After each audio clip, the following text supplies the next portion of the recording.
Hello, everyone, and welcome to the latest edition of On the CQ.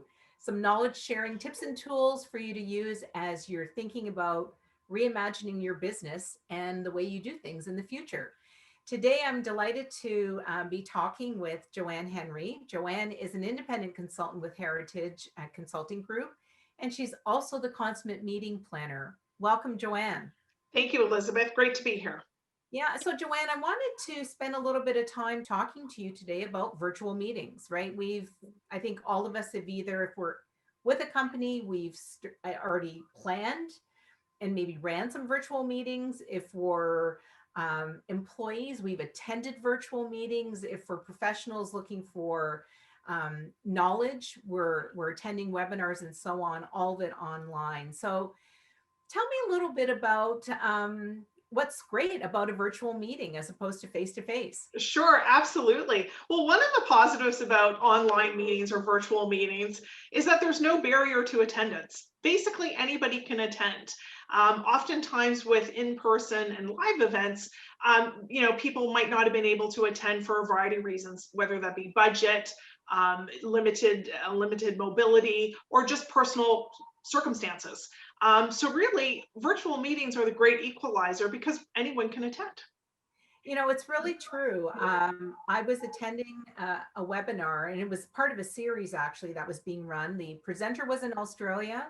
Most of the attendees were in London, and here I was in Toronto, and we were all on the same part of the same meeting. We were able to go to breakout rooms, and so I was in a breakout room with an American living in London, a woman living in Melbourne, and me. And that would have never have happened. I would not have made the No, trip to Australia to attend this meeting, but here I was able to attend it virtually. absolutely. That's a real positive. So tell me a little bit when you think about these virtual meetings and with your, professional planner hat on, what are some of the things that organizations can do to ensure that their virtual meetings are a success? Sure, absolutely. There's a few things. I'll just dive into a few right now, Elizabeth, if I may. One of the things I think organizations need to do is choose their platform wisely. So make sure that the platform that they are using makes sense and is appropriate for their users. So as an example, this summer I hosted a webinar, and it was the summer, so a lot of folks were at their cottage and were dialing in on their iPads or their iPhone, and this particular platform could not support those devices. You needed to use an actual laptop. So always make sure that you and your users know what the platform can accommodate. Also, very important to consider privacy and data security. Make sure your platform meets those specific requirements. Also, too, organizations can consider using specialist services. So, there's many free services, i.e. Zoom, that we're all familiar with. You may find it worthwhile to pay for a different platform to make your event look that much more professional, etc. Also, too, hiring an event professional as well. Just as you would hire an event professional for an in-person meeting, you would probably want to consider hiring an event professional for your virtual meeting for a number of reasons. Also, too, one of the things that organizations need to do is really brief their speakers. Perhaps you need actually to be briefed more about a virtual event than an in-person event. Someone may be a great speaker in an in-person live event, but that doesn't necessarily translate to a virtual event. So really, rehearse with them and just don't assume that they're automatically going to be a good speaker on the virtual. It's a really great point. I can remember being at an event, and any number of events, all of us have been, where there's a, a keynote, a well-known keynote speaker who's super polished, really experienced. They bound onto the stage, they do their presentation, and they bound off, and they're not there before, and they don't stay afterwards.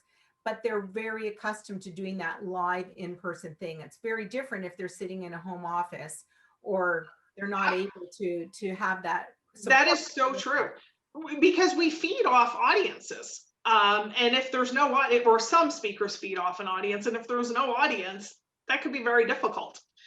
Also, too, another important thing is actually really review possible questions and answers, because from a virtual point of view, people are actually a little tougher because you're writing in your question. So there might be no holds bar. So be prepared for certain questions that someone might not be normally might ask in a live and in-person event. That's a great point. Um, as we move forward into the future, we're all very hopeful there'll be a vaccine. I know you and I both love to travel, so we're looking forward to a day where we can attend a meeting in person again. But it seems clear that the future of meetings has changed forever. So can you talk a little bit about that and talk a little bit about something I've been hearing about, which is the hybrid meeting? Absolutely. Well, we all love in-person events. At the end of the day, nothing can beat meeting a person face to face. We've seen that from Zoom calls and all the webinars that we've attended, and et cetera. They've worked, they've been great, but they don't necessarily replace the in-person. So even with a vaccine that's widely available, I do believe that because of COVID, our world has changed forever, that we will be going to a hybrid model, which will be a combination of a live in-person event coupled with a virtual component. I think people have to think very differently. You know, you have to think as almost you're producing an event, you're almost like a television show, if you will. So don't take a traditional model of an in-person event and then just kind of, you know, fit it into, onto a technical virtual meeting platform. You really have to think about the two different components. And so how would I approach the agenda, for instance? As an example, you really need to start thinking about both audiences. So we know virtual audiences really don't have a span more than an hour and a half, maybe 2 hours tops. So start developing your agenda in smaller increments. So, those dialing in to the meeting will be focused. And then in the in-person event, there might have a few more coffee breaks or networking sessions or what have you. But we need to think about that agenda a little bit differently. It may mean adding an extra day to your meeting, and those folks attending in person will have to stay an extra day. Yeah, and it sounds complicated, almost like your kinds of services would be really helpful because it's a big production, right? It Different kind is. of production. Yeah, definitely.